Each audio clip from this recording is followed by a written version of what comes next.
it's a lot of other shit I gotta say, man, but I can't hear y'all, so I can't effectively interact with y'all. I can only talk right now. I know y'all hear me, but I'm not gonna be able to hear y'all response. I'm at work, y'all see me up here, but this shit was serious to me. And I'm doing what I'm doing, but we gotta get numbers, exchange numbers. Benzino, fuck with me. Yeah, I will. Fuck with me, because I am the D. I'm the D. I'm the D, and I see something, and I think that you got fucked over, and in the midst of all that, that shit would make any nigga lose his mind. So all that mental shit they've been trying to put on you, why wouldn't a nigga be mentally fucked up? Because motherfuckers trying to take your paper and take what you got going on and what you done worked hard for, and you exposed some truths. And because he was the number one guy at that time, he had a power head behind him. They tried to crush you. Right. And man, that means a lot. I ain't gonna front. That's the first time I've heard y'all, that. Hey, y'all get the rest of this, man. I know you got something you want to say, man. Gutty, you got my number. Whatever need to be done, I think that we need to fuck with you, Benzino. When you come to the city, come fuck with me, man. I'm here. I would love to. I'm here. You know, first, look. You know, first I want to say, like I appreciate y'all for having me up here. I believe me, I've been looking at the hood smoke. I've been looking. Hood Smokers Podcast. Y'all take care of that, man.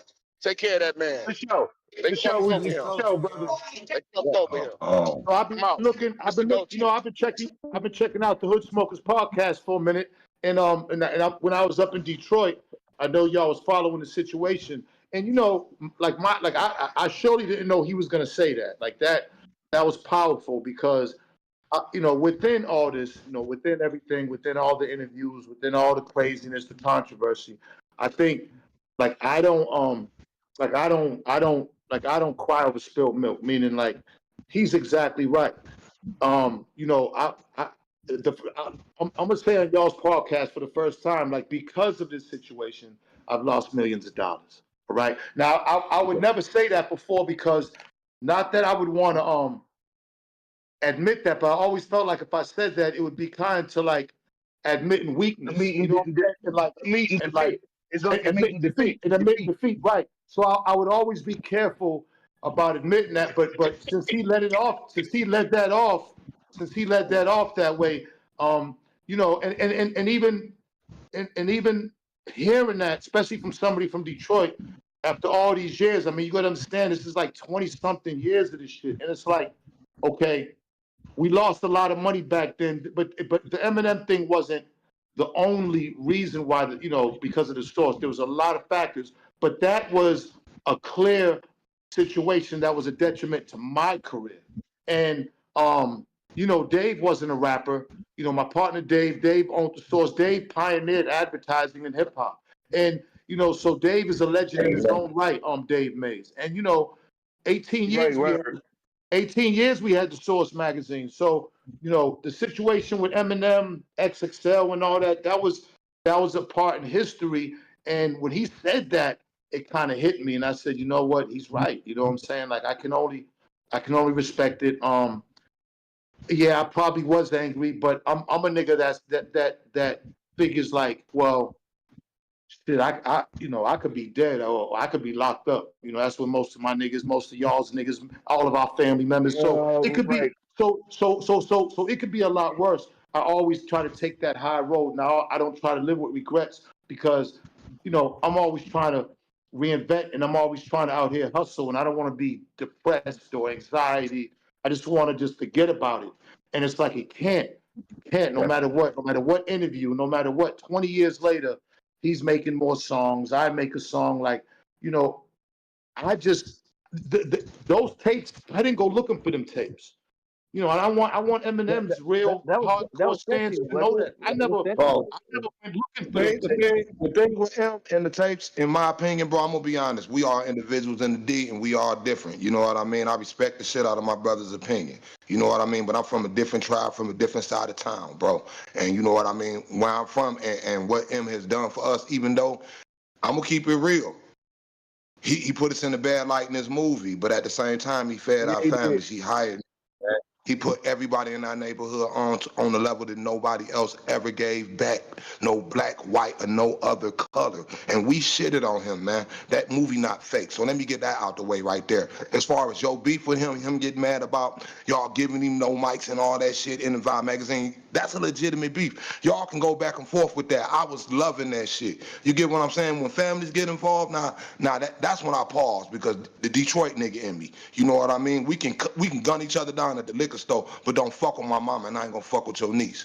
You know what I mean? And that's what I feel like was violated in a way. Like, it was too much of that type shit. I ain't saying that you started it. I'm not saying that he started it. But me as a fan of the mighty RSO, me as a fan of Mademen, me Hangman 3, me knowing you, me talking about you like you the next Suge Knight up in the barbershops, bro, you let us down, man. I'm a street nigga, man. And I don't, you know what I mean? I ain't sitting on what my man just said, but I don't agree with him. Eminem, when Eminem said that shit about that nigga shit, man, every white person who born in Detroit go through that thing where when they accepted by blacks, they feel like they can say what we say. And that was just his moment learning that shit. You feel what I'm saying? I don't look at him in no negative light because of the shit I look at him negative for, but that ain't it.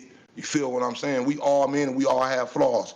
But you, bro, that's my gripe with you, man. You can't shit on the city, bro. I loved your music. I was a true fan. I'm Black Jesus Yahshua. I sell millions of motherfucking streams.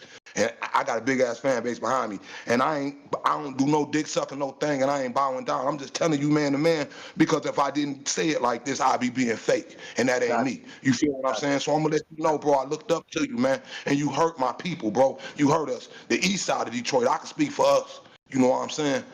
And that shit don't fly. I feel like an apology, bro, because what's going on between you and Eminem is between you, bro. You know what I mean? But when it comes to the rest of the Detroit family, bro, we love you. Yeah, see, my thing, like, you know, see, when it comes to Detroit, you know, I think the first time I even took a flight to Detroit was in '85 with my man Pep from YBI, and I was a young nigga from Boston. You know what I'm saying? With my drawers full of motherfucking dog food, and I was going back and forth, and you know, I was fucking with them for about 3, 4, 5 years. So, you know, this, you know, I never could mention my affiliation with YBI because until Pep wrote his book, Bound by Honor. He has a book out right now called Bound by Honor. You know what I'm saying? Y'all go check that out. You know what I mean? And it explains how Pep came to Boston. And, you know what I'm saying? Hold on. But just let me talk. You know, I'll let you talk. I heard you out. So you know, and then from there, me and Yacht from Cheddar Boys, you know, we had a real good relationship, you know, rest in peace to Yacht, you know what I'm saying, for years. You know, I met him through Mario Winans, and me and Yacht got close. I threw the Street Lords in the Source magazine, supported Yacht with the Cheddar Boys. Then I could fast forward it to Meech, when Meech came down to Miami and I had Club Zeno and Meech, and you know, at this time the Feds was actually down in Miami watching Meech. Me and Meech had a meeting and he was wondering, because I had beat a Fed case, and he's asking me different things, and I told him, I said, look, it's really, our cases are different, but this is what I could do for you. I'm going to give you an award just because I know the feds are down here looking. They was at my club looking. They're gonna have a couple of people in wherever they went, they was there. You know, they had agents down there, and I said, I'm going to give you an award for best independent label. So you know, when it comes to Detroit, I don't look at Eminem and Detroit the same, and that's me, because but let me finish. See, Detroit to me, even before I even stepped foot in Detroit, Detroit was always an amazing black city, because back in the I'll be 59. So Detroit is what Atlanta is, was what Atlanta is now. Motherfuckers was getting jobs. Like your family could live out in the suburbs. Motown was cracking. All the music, all the artists. It was a black man's dream to live in Detroit from around the country, to get a job, to get benefits, and to have a house. So the city of Detroit and the people of Detroit, it's love, nothing but love. And, you know, Boston niggas been wearing Adidas in top 10s just as long as Detroit niggas. I've been wearing Adidas for 40-something years. So I don't never want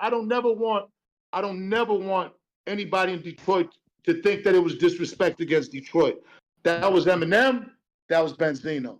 That wasn't Boston, that wasn't Detroit. Now I get it. You know what I'm saying? Certain people that ate with Eminem are gonna fail away. I can only respect that. You know, I can only respect that. But you know, but it's like, my situation was even bigger than Eminem's. And